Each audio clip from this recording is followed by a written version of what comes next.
I'm no stranger to the gray monotony of existence. Every morning I drag myself into a stable yet soul-numbing job, a series of endless days where the clock's tick was the only sign that life was still moving. In my cramped apartment, far removed from the gilded halls of my childhood, I nursed a quiet, smoldering resentment. The taste of betrayal and neglect had seeped deep into my bones, leaving scars that the passing years had done little to heal. That afternoon, as dark clouds loomed outside and the city's clamor faded into a droning backdrop, my phone vibrated with an unexpected urgency. The caller ID flashed my sister's name, Isabelle. Instantly, a knot of dread and anticipation formed in my stomach. I answered, hesitantly, Isabelle. Only then did her voice emerge a fragile tremor, saturated with desperate emotion. I need to tell you something, she stuttered, nearly inaudible between the breaks in her words. There was no customary greeting, no playful banter. The tone was raw and laden with a terror I couldn't ignore.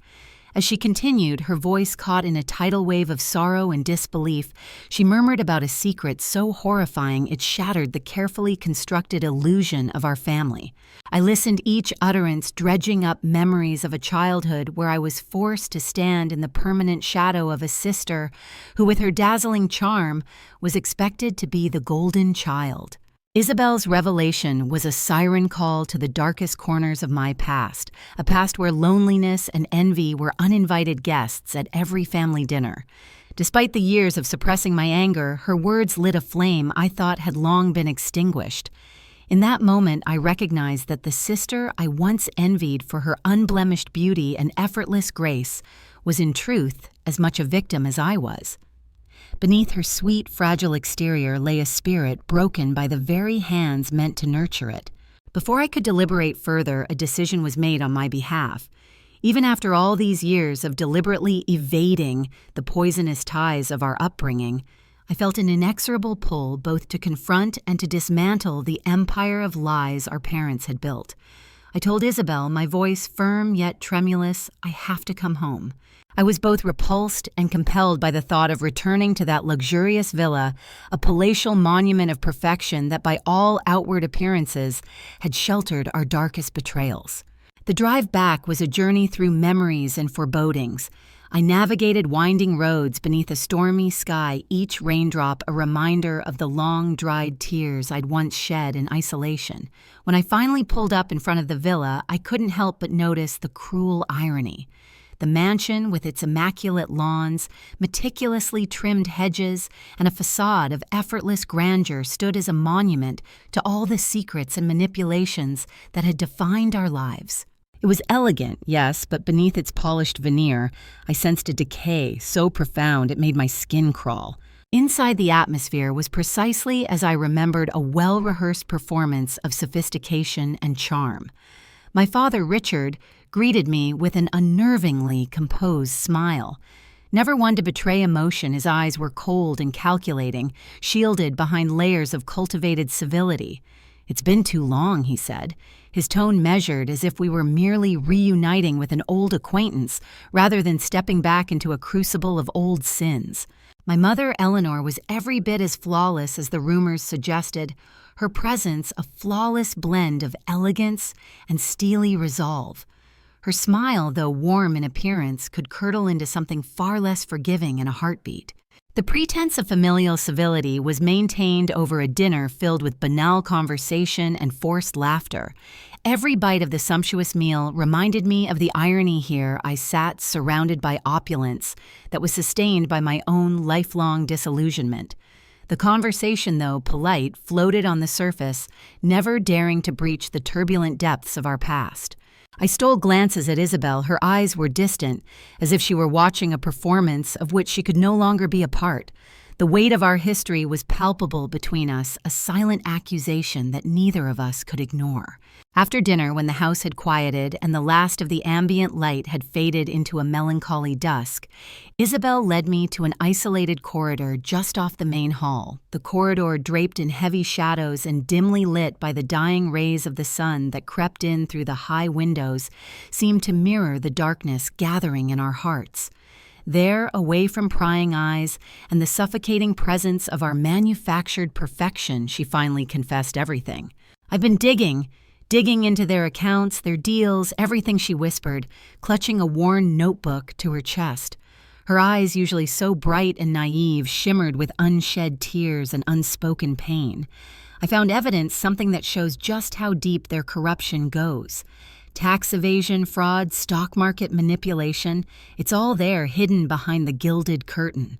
Each revelation was like a shard of glass cutting through the polished memories of our youth and exposing the rot beneath.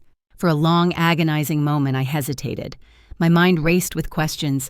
Could exposure be our salvation, or would it simply drag us deeper into the abyss of our past revenge? I knew was a double-edged sword capable of liberating us, yet equally capable of inflicting further wounds. As I absorbed her words, I recalled the years of injustice and neglect, the quiet suffering that had defined my existence. I thought of every time I had felt alien in my own home, every instance where I had silently endured while watching Isabelle be paraded as the perfect daughter. Finally, the dam broke. With a firmness that surprised even me, I replied, "Isabelle, we've spent so many years living in their shadow. I've felt like a ghost in my own life, an unwanted residue. If exposing the truth is the only way to free us from this nightmare, then I'm ready to do it." My voice, though resolute, trembled with the agony of old wounds and the uncertainty of what lay ahead. In that hushed secret space, with only the distant hum of the night outside our alliance, was forged anew. We were not united by hatred alone, but by the shared realization that we had been nothing more than puppets in our parents' grand, soulless drama. The revelation that Isabelle's supposedly perfect world was as manipulated and painful as mine only deepened our resolve. We had been meticulously arranged, designed to fulfill their vision of perfection at the expense of our true selves. I could feel the pull of destiny as we started mapping out the first steps of our plan, a plan not merely of revenge, but of liberation. It wasn't about tearing them down to relish in their suffering. It was about reclaiming every fragment of identity they had stolen from us. We would expose their deceits to the light of day, and in doing so, shatter the chains that had bound us for so long. Looking into Isabelle's eyes, I saw not the spoiled, naive girl I had once resented, but a wounded soul desperate for the freedom we both yearned for. In that moment, the plan took on a dual significance. It was our chance to punish our betrayers, and more importantly, it was the first step toward mending our own fractured spirits. With the cooling night wrapping around us like a shroud, I whispered, "Tonight, we begin to take back our lives." And despite the fear and uncertainty that churned within me, I knew that this was our path forward, a risky, painful journey that might unearth even more hidden truths and long-buried sorrows.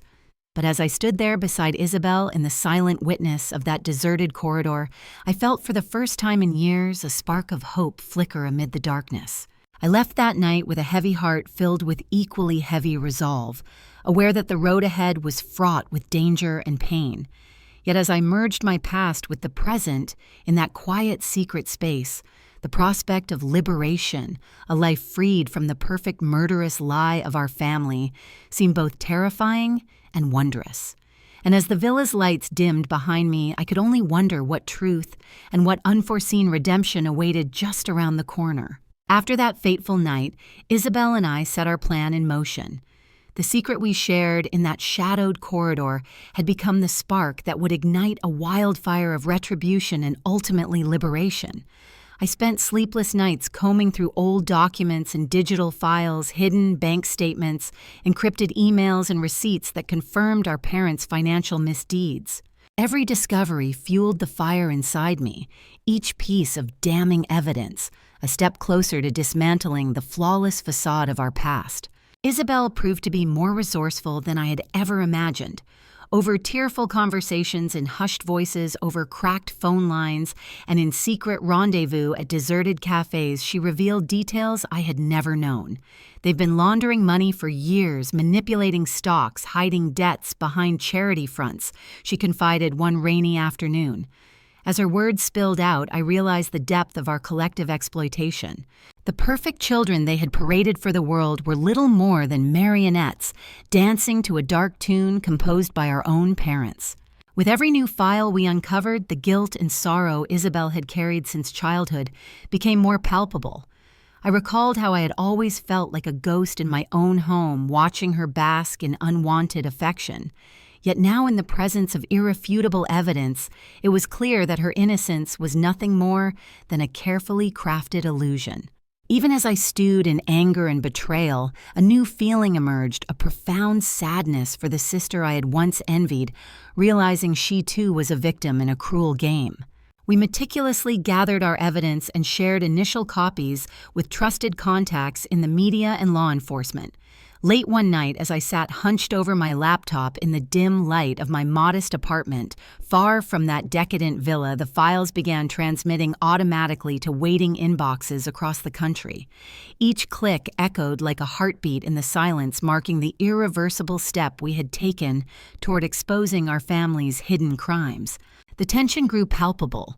I began receiving anonymous calls warning me to stop. At first, I dismissed them as attempts to scare me from unveiling the truth. But soon, the warnings took on a menacing tone. On one particularly stormy evening, as rain lashed against my window, my phone rang with a number I didn't recognize. A deep, controlled voice instructed, "Stop your investigation now, or you will regret it." I felt my heart hammer in my chest, yet I knew stopping was not an option. I had come too far, not only to confront the torturous memories, but also to reclaim my sense of self. A few days later, the inevitable confrontation arrived. It was during a lavish dinner and orchestrated gathering at our old villa, arranged by our parents, in a final attempt to re-establish control. The dining room was bathed in golden light from ornate chandeliers, its heavy drapes and expensive art a mere backdrop to the festering secrets. My father Richard wore that all-too-familiar mask of imperious calm as he greeted us with a measured, "We're so glad you could join us." Across the table, my mother Eleanor exuded her customary charm, her eyes too cold for the warmth of her smile. I barely touched my food. The oppressive weight of anticipation made each bite taste of ash. Isabelle sat beside me, her hands trembling slightly as she clutched her napkin. I could see in her eyes the conflict raging, a blend of fortified resolve and unspoken fear. The silence between us was thick. We were both bracing for the storm we knew would burst forth at any moment. It happened suddenly. Midway through dinner, as the muted clinks of cutlery provided a deceptive rhythm to the façade, my father's steely gaze fixed on me. "I know about your little investigation," he said in a cool, measured tone. The words sliced through the brittle calm. Across town somewhere, my evidence was already stirring chaos. A hush fell over the table as Eleanor's eyes widened imperceptibly before regaining their practiced composure. Before I could muster a reply, Isabelle's voice, usually soft and tentative, broke through with raw emotion. "We have proof of your corruption, of how you've exploited us for your own gain." Her words rang out trembling but unwavering. In that moment, the manufactured perfection of our family began to crack, revealing the rotten core beneath. Richard leaned back, his face splitting into an expression that was part incredulity, part dangerous amusement. "Do you think money and power can be so easily undone by mere accusations?" he sneered, rising slowly from his chair. Eleanor's smile, once a picture of benevolence, turned razor-sharp as she retorted, "You're naive, if you believe any of this will matter in the grand scheme of things." That was when the twist came crashing down like a ton of bricks. As voices escalated and tempers flared, Isabelle's façade of the ideal daughter shattered completely. With tears streaming down her face, she admitted, "I've been your pawn all along. I never had the courage to see how desperate and broken I truly was. I was nothing more than a tool, a trophy to further your ambitions." Her confession reverberated in the silent, horrified stares of everyone in the room, including my own. In that moment, I realized that her participation in our plan was not that of a willing conspirator, but of a battered soul who had been manipulated from the very start. We were both victims, equally scarred, trapped in an intricate web spun by parental love turned toxic. The intensity of the moment was overwhelming.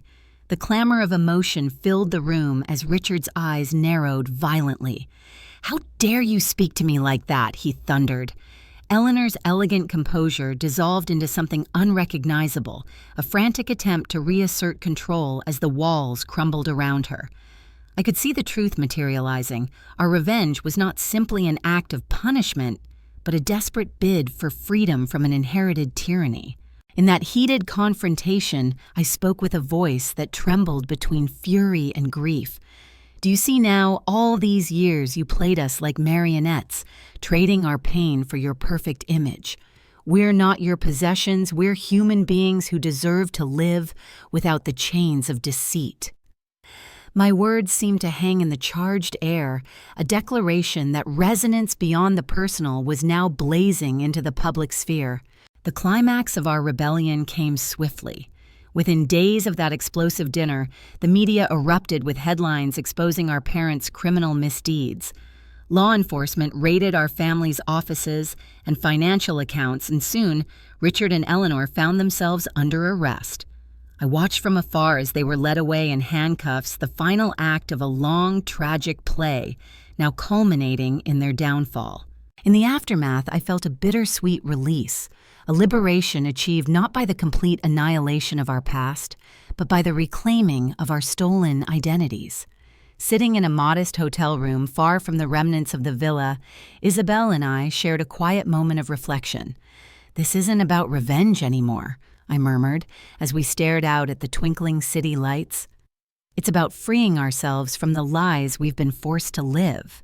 Isabelle's tearful nod, coupled with a small, hopeful smile, confirmed that even in the depths of despair, the human spirit can find a way to rise. I realized that true emancipation lies in acknowledging our pain without allowing it to dictate our future. In confessing her vulnerability, Isabelle had begun the painful process of healing, a process we both now face together. The scars of our past would always be there, etched into our souls like a shadow we could never fully escape. Yet they no longer defined us. Instead, they marked the road we had traveled and the strength we found along the way. As dawn broke on a new chapter of our lives, we made a silent vow to seek not only justice for what had been done to us, but also forgiveness for ourselves. The path forward promised no easy answers, only the slow, steady pursuit of rebuilding what had been shattered. And while our parents' empire of lies crumbled into dust, the lessons we learned from our shared torment would guide us forever. In that quiet moment, I understood that our story was not one of simple retribution. It was a journey of self-discovery, of learning that the most potent revenge is the liberation of one's soul. We were reclaiming not only the truth that had been hidden beneath layers of deceit, but also our own identities, once obscured by a family's duplicitous charm. The echoes of our past might forever haunt us, but in their reverberation lay the promise of a future defined not by vengeance, but by resilience, renewal, and the long-awaited taste of freedom. The arrest of our parents marked the end of an era, but the beginning of a long, uncertain road to healing. In the quiet aftermath of that fateful night, as I sat on the edge of a worn-out armchair in a dingy motel room, I couldn't help but replay every moment, the dread-filled phone call, the tense dinner, where our carefully constructed world shattered, and the raw confession from Isabelle that had changed everything. The silence around me was thick with memories and the unspoken promise of liberation, yet my heart pounded with the uncertainty of what freedom truly meant. In the days that followed, as the media frenzy peaked and law enforcement firmly dismantled the empire of deceit, my parents had built Isabelle and I tried to redefine ourselves. We were no longer bound by the ghostly chains of our past, a past that had left us emotionally shattered and manipulated. Instead, we faced the daunting task of reclaiming our identities piece by delicate piece. I recall the moment we met in a nearly empty cafe on an overcast morning, the kind of morning that felt both hopeful and melancholic. Isabelle's eyes, swollen from tears, met mine, and in that fragile exchange, we both acknowledged the paralyzing mix of relief and sorrow that had been our silent companion for so many years. Over countless cups of bitter coffee, we began to talk about our future, not in terms of revenge, but in terms of rediscovery and healing. I always thought that exposing the truth would set me free, I confessed amid the low hum of the cafe, my voice trembling with both remorse and resolve. But now I see that freedom doesn't come from vengeance. It comes from knowing who we really are and accepting the scars that tell our story. Isabelle reached across the table, her hand brushing against mine in a gesture that was both tentative and affirming. In her simple touch, I recognized the beginnings of a bond that transcended our shared trauma, a connection that promised mutual support as we navigated the uncertain path ahead. Returning to that once opulent villa for one final goodbye was a surreal experience. Bathed in the fading glow of an autumn sunset, the mansion now stood as a relic of a past that had dictated every moment of our youth. Its grandiose halls echoed with memories of laughter that was never real, of smiles that concealed deep sorrow. I took a slow, deliberate walk through the overgrown gardens, inhaling the crisp air and letting each step distance me from years of toxic familial enchantment. With each footfall, I felt the weight of the past gradually lift, replaced by a cautious, almost imperceptible sense of hope. Isabelle and I then decided to hold a small, quiet gathering with a few close, trusted friends, people who had never known us as the broken children our parents tried so desperately to mold, but as individuals with untapped potential and resilient souls. In that humble setting, far removed from the glitz and gloss of our old life, I finally opened up about the enduring pain, the lost identity, and the hard-won lesson that revenge, while a catalyst for change, could never fill the void left by years of neglect. The conversation meandered from raw confessions to plans for new beginnings, ideas for small businesses, dreams of travel, and even tentative discussions of therapy and self-care. With every word and every shared tear, the oppressive history began to melt into the background, replaced by the promise of a future defined on our own terms. During those first weeks of our new, modest existence, I found myself revisiting familiar haunts, places where I had once sought solace from the oppressive glare of a perfectionist upbringing. I wandered aimlessly through art galleries, seeking comfort in the brushstrokes that spoke of imperfection and raw emotion. I reconnected with old acquaintances, people who saw me not as a failing shadow of a famous name, but as an individual striving to rebuild his life from the ruins of betrayal. In moments of quiet solitude, I journaled my internal dialogues, each entry a testament to the ongoing fight between lingering resentment and the desperate need to forgive, not for my parents' sake, but for my own peace of mind. One cold winter evening, as I sat by the window of a cramped apartment in a busy foreign city, I found myself lost in thought. The city's lights flickered like distant memories, and with them the echoes of my past. Isabelle's voice came to mind, soft yet resolute, and I realized that the liberation we were experiencing was not an instantaneous metamorphosis, but a gradual unfolding of self-acceptance and understanding. We were trapped in a maze of lies for so long, I murmured to myself, but every step forward now feels like carving a path toward a life we truly deserve. That night, as I penned down my thoughts in a notebook with frayed edges, I discovered that my wounds, however deep, were slowly knitting themselves together with threads of hope. The freedom we achieved was both thrilling and paradoxically bittersweet. I often visited a small park in the early mornings, watching as the first light of dawn played over dewy grass and slowly dispelled the darkness.